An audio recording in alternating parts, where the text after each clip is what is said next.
ಬಾಗಲಕೋಟೆ ಜಿಲ್ಲೆಯ ಜಮಖಂಡಿ ನಗರದ ಮಹಿಳಾ ಪ್ರಥಮ ದರ್ಜೆ ಕಾಲೇಜಿನಲ್ಲಿ ಬಾಗಲಕೋಟೆ ಜಿಲ್ಲಾ ಪೊಲೀಸ್ ಜಮಖಂಡಿ ಪೊಲೀಸ್ ಉಪವಿಭಾಗ ಕ್ಷೇತ್ರ ಶಿಕ್ಷಣಾಧಿಕಾರಿಗಳು ಹಾಗೂ ಕ್ಷೇತ್ರ ಸಮನ್ವಯಾಧಿಕಾರಿಗಳು ಜಮಖಂಡಿ ಮುಧೋಳ ಇವರ ಸಹಯೋಗದಲ್ಲಿ ಅಪರಾಧ ತಡೆ ಮಾಸಾಚರಣೆ ಕಾರ್ಯಕ್ರಮ ಆಯೋಜಿಸಲಾಗಿತ್ತು. ಕಾರ್ಯಕ್ರಮವನ್ನು ಪ್ರಾರ್ಥನೆ ಗೀತೆಯ ಮೂಲಕ ಚಾಲನೆ ನೀಡಲಾಯಿತು. ನಂತರ ಜಮಖಂಡಿ ಉಪಾಧೀಕ್ಷಕರಾದ ಶಾಂತವೀರರವರು ಪ್ರಾಸ್ತಾವಿಕ ಭಾಷಣವನ್ನು ಮಾಡಿದರು. ಕಾರ್ಯಕ್ರಮದಲ್ಲಿ ಉಪವಿಭಾಗ ಮಟ್ಟದ ವಿವಿಧ ಸ್ಪರ್ಧೆಗಳು ಹಾಗೂ ಪ್ರಶಸ್ತಿ ಪ್ರದಾನ ಸಮಾರಂಭ ಕೂಡ ಜರುಗಿತು. ನಂತರ ಬಾಗಲಕೋಟೆ ವರಿಷ್ಠಾಧಿಕಾರಿ ಅಮರನಾಥ್ ರೆಡ್ಡಿ ಮಾತನಾಡಿ, ಪೊಲೀಸ್ ಇಲಾಖೆ 2 ಹಂತದಲ್ಲಿ ಕಾರ್ಯವನ್ನ ಮಾಡುತ್ತೆ. ಮೊದಲನೆಯದು ಕಾನೂನು ಸುವ್ಯವಸ್ಥೆ ಕಾಪಾಡೋದು, ಎರಡನೆಯದು ಅಪರಾಧ ತಡೆಗಟ್ಟುವುದು ಅಂತ ಹೇಳಿದ್ರು. ಜೊತೆಗೆ ವಿದ್ಯಾರ್ಥಿಗಳಿಗೆ ಜೀವನ ರೂಪಿಸಿಕೊಳ್ಳುವುದರ ಕುರಿತಂತೆ ಸಲಹೆ ಕೂಡ ನೀಡಿದ್ರು. ವರದಿ ಸಾಜಿದ್ ಮುಲ್ಲಾ, ಎಪಿ ನ್ಯೂಸ್, ಬಾಗಲಕೋಟೆ.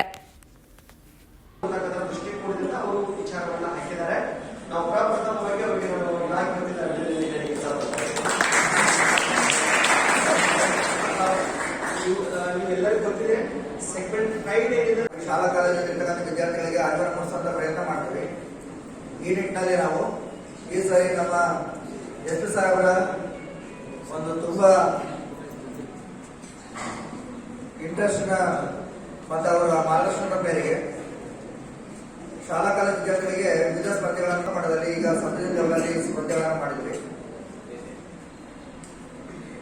ಮತ್ತು ಕ್ಲಸ್ಟರ್ ಮಟ್ಟದಲ್ಲಿ ಅಲ್ಲಿರ್ತಕ್ಕಂಥ CRP ಅವರು ಮತ್ತು BRP ಅವರು ನಮ್ಮ ಪೊಲೀಸ್ ಇಲಾಖೆಯ PSR ಜೊತೆ ಕೋಆರ್ಡಿನೇಟ್ ಮಾಡಿಕೊಂಡು ಸ್ಪರ್ಧೆಗಳನ್ನು ಏರ್ಪಡಿಸಿ ಅದರಲ್ಲಿ ವಿಜೇತರಾಗಿರ್ತಕ್ಕಂಥ ಮಕ್ಕಳಿಗೆ ಬಹುಮಾನಗಳನ್ನು ಕೊಡೋದ್ರ ಮುಖಾಂತರ ಅದರಲ್ಲಿ ಪ್ರಥಮ ಬಂದಿರತಕ್ಕಂಥವರಿಗೆ ತಾಲೂಕು ಮಟ್ಟಕ್ಕೆ ಅವರನ್ನ ಆಯ್ಕೆ ಮಾಡಿ ಕಳಿಸ್ಕೊಟ್ರು. ಅದಾದ ನಂತರ ನಾವು ತಾಲೂಕು ಮಟ್ಟದಲ್ಲಿ ಸ್ಪರ್ಧೆಗಳನ್ನು ಮಾಡಿದ್ವಿ. ಅದರಲ್ಲಿ ವಿಜೇತರಾಗಿರ್ತಕ್ಕಂಥವರಿಗೆ ನಾವು ಇವತ್ತು ಉಪವಿಭಾಗ ಮಟ್ಟದ ಸ್ಪರ್ಧೆಗಳನ್ನು ಮಾಡಿದ್ವಿ. ವಿಶೇಷವಾಗಿ ನಾನು ಈ ಸ್ಪರ್ಧೆಗಳನ್ನು ಅಚ್ಚುಕಟ್ಟಾಗಿ ನಡೆಸೋದಕ್ಕೆ ನಮಗೆ ಮಾರ್ಗದರ್ಶನ ಮಾಡಿರ್ತಕ್ಕಂಥ ನಮ್ಮ SP ಸಾಹೇಬರು ಮತ್ತು ಅಡಿಷನಲ್ SP ಸಾಹೇಬರು, ಇದಕ್ಕೆ ಸಹಕಾರ ಕೊಟ್ಟಿರ್ತಕ್ಕಂಥ ನಮ್ಮ 3 ಜನ CPR ಅವರು ಹಾಗೂ ನನ್ನ 8 ಜನ PSR ಅವರಿಗೆ, ವಿಶೇಷವಾಗಿ ಇದಕ್ಕೆ ಇಷ್ಟೊಂದು ಯಶಸ್ವಿಯಾಗಿ ಕಾರಣೀಕರ್ತರಾಗಿರ್ತಕ್ಕಂಥದ್ದು ಶಿಕ್ಷಣ ಇಲಾಖೆ, ನಮ್ಮ ಜಮಖಂಡಿಯ BO ಬಸವರಾವ್ ಸರ್ ಮತ್ತೆ ಮುಧೋಳದ BO ಆಗಿರ್ತಕ್ಕಂಥ ಮುಲ್ಲಾ ಸರ್ ಅವರು, ಹಾಗೆ ಅವ್ರ ಜೊತೆ ಕೆಲಸ ಮಾಡ್ತಕ್ಕಂಥ ಎಲ್ಲ BRP ಅವರು, CRPಗಳು, ಹಾಗೆ ನಮ್ಮ ಶಿಕ್ಷಕರವರು, ಅನೇಕ ಸಂಪನ್ಮೂಲ ವ್ಯಕ್ತಿಗಳು, ಇವರೆಲ್ಲರೂ ಕೈ ಜೋಡಿಸಿ ಇದನ್ನ ತುಂಬಾ ಯಶಸ್ವಿಯಾಗಿ ಮಾಡ್ಕೊಂಡಿದ್ದಾರೆ. ಹಾಗಾಗಿ ನಮಗೆ ನಾನು ಇಲಾಖೆ ವತಿಯಿಂದ ವೈಯಕ್ತಿಕವಾಗಿ ಧನ್ಯವಾದಗಳಿಗೆ ಇಷ್ಟಪಡ್ತೇನೆ. ಶಿಕ್ಷಣ ಇಲಾಖೆಯವರು ತಗೊಂಡು ಪೊಲೀಸ್ ಇಲಾಖೆ ಮತ್ತು ಶಿಕ್ಷಣ ಇಲಾಖೆಯ ಶಾಲಾ ಕಾಲೇಜು ವಿದ್ಯಾರ್ಥಿಗಳಿಗೆ ಪ್ರಶಸ್ತಿ ವಿತರಣಾ ಸಮಾರಂಭದ ಅಧ್ಯಕ್ಷರಾಗಿ ವಹಿಸಿರ್ತಕ್ಕಂಥ ನಮ್ಮೆಲ್ಲರ ಓದುತ್ತಿದ್ದೇನೆ. ನಾನು ಶ್ರೀ ಸಂಗಮನಾಥ ಪ್ರೌಢಶಾಲೆ ಮುಧೋಳದಿಂದ ಬಂದಿದ್ದೇನೆ. ಇವತ್ತು ನಾನು ಚರ್ಚಾ ಸ್ಪರ್ಧೆಯೊಳಗ ಪಾರ್ಟಿಸಿಪೇಟ್ ಮಾಡಿದ್ವಿ. ಅದ್ರೊಳಗ ನನಗೊಂದು ವಿಚಾರ ಬಂದಿತ್ತು. ನಮ್ಮ ಸಮಾಜದೊಳಗ ಅಪರಾಧಗಳ ಹೆಚ್ಚಳಕ್ಕೆ ಕಾರಣ ಮೊಬೈಲ್ ಅಂತ. ಹೌದು, ನಾನು ಇದನ್ನ ಒಪ್ಕೊಂತೀನಿ. ನಾನು ಇದ್ರ ಪರವಾಗಿ ಮಾತಾಡ್ತೀನಿ. ನಮ್ಮ ಸಮಾಜದೊಳಗ ಎಷ್ಟೋ ಅಪರಾಧಗಳು ನಡೆಯಕತ್ತವ, ಆದ್ರೆ ಹೆಚ್ಚಾಗಿ ಅದಕ್ಕೆ ಮೊಬೈಲ್ ಕಾರಣ ಅಂತ ಹೇಳಕ್ ಇಷ್ಟಪಡ್ತೀನಿ. ಯಾಕಂತ ಹೇಳಿದ್ರ ನಮ್ಮ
ಇಲಾಖೆ ಹಿಂದೆ ಕಾರ್ಯಕರ್ತರಾಗಿರ್ತಾರೆ.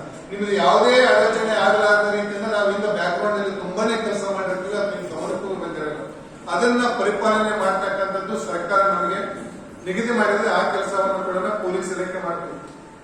ಮಿಸ್ಟೇಕ್ ಆಗ್ತಾವೆ, ಇಲ್ಲೋ ತಪ್ಪಿವಿ. 90 ಕೆಲಸ ಮಾಡಿರ್ತು, 10 ತಪ್ಪು ಕೆಲಸ ಆಗಿರುತ್ತೆ ಪೊಲೀಸ್ ಇಲಾಖೆ. ಬಟ್ ನಮ್ದು ಮೆಂಟಾಲಿಟಿ ಹೆಂಗಂದ್ರೆ ಇಂಡಿಯನ್ಸ್ ಯಾವ್ದು ತಪ್ಪನ್ನು ಅದನ್ನ ಎತ್ತಿ ತೋರಿಸ್ತೀವಿ. 90 ಕೆಲಸ ಮಾಡಿರ್ತಕ್ಕಂಥದ್ದು ಯಾರು ನೆನ್ಪಿಟ್ಟಲ್ಲ. 10 ತಪ್ಪು ಮಾಡಿರ್ತೀವಿ, ಅದನ್ನೇ ಪೊಲೀಸರು ಹಂಗ್ ಮಾಡ್ತಾರೆ, ಪೊಲೀಸರು ಇದು ಮಾಡಿರ್ತ ಅಂತ. ಬಟ್ ನೀವು ಕೂಡ 90 ಒಳ್ಳೇದನ್ನು ಮಾಡಿರ್ತಕ್ಕಂಥದ್ದು ನೆನೆಸ್ಕೊಳ್ಳಿ. ಪೊಲೀಸರು ನಾವೇನ್ ಬೇರೆ ಇಲ್ಲಿ ಯಾವುದು ಬೇರೆ ದೇಶದಿಂದ ಬಂದಿಲ್ಲ, ಎಲ್ಲಿ ಬಂದಿಲ್ಲ. ನಿಮ್ಮಲ್ಲೇ ನಾವು ಓದಿಬಿಟ್ಟು ಸೆಲೆಕ್ಷನ್ ಆಗಿ ಈ ಕೆಲಸಕ್ಕೆ ಸೇರ್ಕೊಂಡಿದ್ದೀವಿ. ಕೆಲಸಕ್ಕೆ ಸೇರಿದ ತಕ್ಷಣ ಏನ್ ಮಾಡ್ತಾರೆ, ನಮ್ದು ಫಂಡಮೆಂಟಲ್ ಡ್ಯೂಟಿ ಕಾನೂನು ಸುವ್ಯವಸ್ಥೆ ಕಾಪಾಡೋದ್ರ ಜೊತೆಗೆ ನಿಮ್ಗೆ ಕೊಟ್ಟಿರ್ತಕ್ಕಂಥ ಸಂವಿಧಾನ ಕೊಟ್ಟಿರ್ತಕ್ಕಂಥ ಫಂಡಮೆಂಟಲ್ ರೈಟ್ಸ್ ಏನಿದಾವ ನಾವು ನಿಮ್ಮನ್ನ ಕರ್ಟನ್ ಮಾಡ್ತೀವಿ.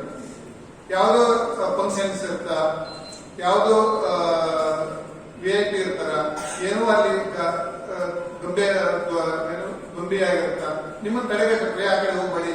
ನಿಮಗ ಮಾನವ ಸಹಜ ಸಿಟ್ಟು ಬರ್ತದೆ, ಇವ್ರು ಯಾರು ನಮ್ಗೆ ಹೇಳೋದಕ್ಕೆ ಅಂತ. ನಿಮ್ದು ಏನ್ ಫಂಡಮೆಂಟಲ್ ರೈಟ್ಸ್ ಇದೆ ಸ್ವಲ್ಪ ಕರ್ಟನ್ ಮಾಡ್ತೀವಿ ನಾವು ಕೆಲವೊಂದು ಸಂದರ್ಭದಲ್ಲಿ. ಈಗ ನಾವು ಗಾಡಿ ತಗೊಂಡು ಹೋಗ್ತಿರ್ತೀರಿ, ನಿಮ್ದು ಡ್ಯೂಟಿ ಅದು ಹೆಲ್ಮೆಟ್ ಹಾಕಿರ್ತಕ್ಕಂಥದ್ದು. ಬಟ್ ನೀವು ಹೆಲ್ಮೆಟ್ ಹಾಕಲ್ಲ, ಪೊಲೀಸರು ಕೇಳಿದ ತಕ್ಷಣ ನಿಮ್ಗೆ ಸೀಟ್ ಬರ್ತದೆ. ಯಾಕಂದ್ರೆ ಫೈನ್ ಕಟ್ಟಬೇಕಾಗತ್ತ, ನಿಮ್ಗೆ ಸೀಟ್ ಬರ್ತದೆ.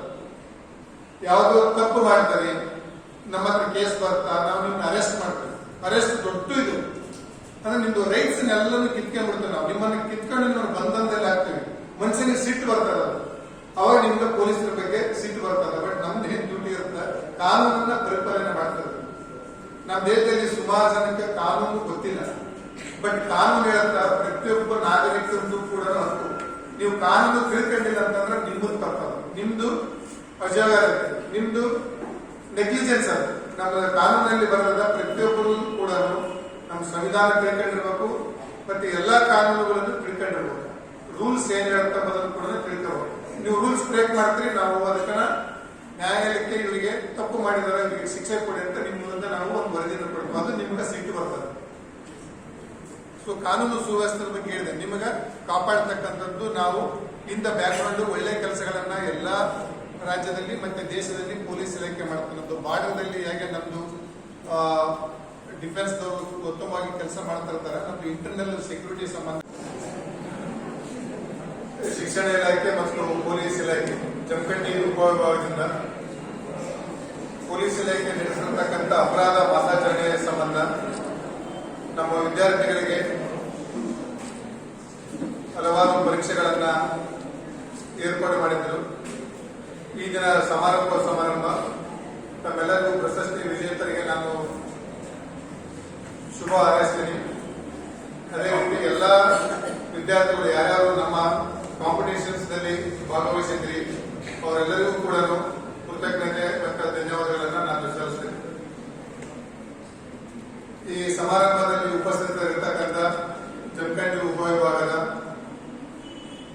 ದಕ್ಷಿಣ ಆಡಳಿತ ನೀಡ್ತಿರ್ತಕ್ಕಂಥ ಶಾಂತವೀರ್ ಅವರೇ, ಈ ಕಾಲೇಜಿನ ಪ್ರಾಂಶುಪಾಲ, ಈ ಕ್ಷೇತ್ರ ಶಿಕ್ಷಣಾಧಿಕಾರಿಗಳಾದಂತಹ ಬಸವಣ್ಣವರೇ, ಮತ್ತೆ ವೇದಿಕೆ ಮೇಲೆ ಹಾಜರಿರ್ತಕ್ಕಂಥ ಎಲ್ಲ ನನ್ನ ಸಹೋದ್ಯೋಗಿ ಪೊಲೀಸ್ ಅಧಿಕಾರಿಗಳೇ, ಈ ಸಮಾರಂಭದಲ್ಲಿ ಹಾಜರಿರ್ತಕ್ಕಂಥ ಈ ವಿದ್ಯಾಲಯದ ಎಲ್ಲ ಬೋಧಕ ಸಿಬ್ಬಂದಿಯವರೇ, ವಿದ್ಯಾರ್ಥಿಗಳೇ, ಮತ್ತು ಈ ಸಮಾರಂಭಕ್ಕೆ ಆಗಮಿಸಿರ್ತಕ್ಕಂಥ ನನ್ನ ಎಲ್ಲ ಪತ್ರಿಕಾ ಬಂಧು ಮಿತ್ರರೇ,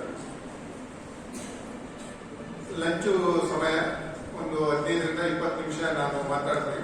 ಬಹಳ ಇಂಪಾರ್ಟೆಂಟ್ ಆಗಿ ನಿಮಗೆ ಅನುಕೂಲ ಆಗೋ ರೀತಿಯಿಂದ ನಾನು ಮಾತಾಡ್ತೀನಿ. ಎರಡೂ ಭಾಗದಲ್ಲಿ, ಒಂದು ನಮ್ದು ಪೊಲೀಸ್ ಏನು ಕರ್ತವ್ಯ ಏನು ಮತ್ತೆ ನಿಮ್ದು ಸಹಕಾರ ಏನಿರ್ಬೇಕು, ಎರಡನೇದು ನಿಮ್ದು ಜೀವನ, ಎರಡನೇ ಭಾಗದಲ್ಲಿ ನಿಮ್ದು ಜೀವನ ಹೆಂಗ ನಾವು ರೂಪಿಸ್ಕೊಳ್ಬೇಕು ಎಂಬುದರ ಬಗ್ಗೆ ಎರಡು ವಿಷಯದಲ್ಲಿ ನಾನು ಮಾತಾಡ್ತೀನಿ.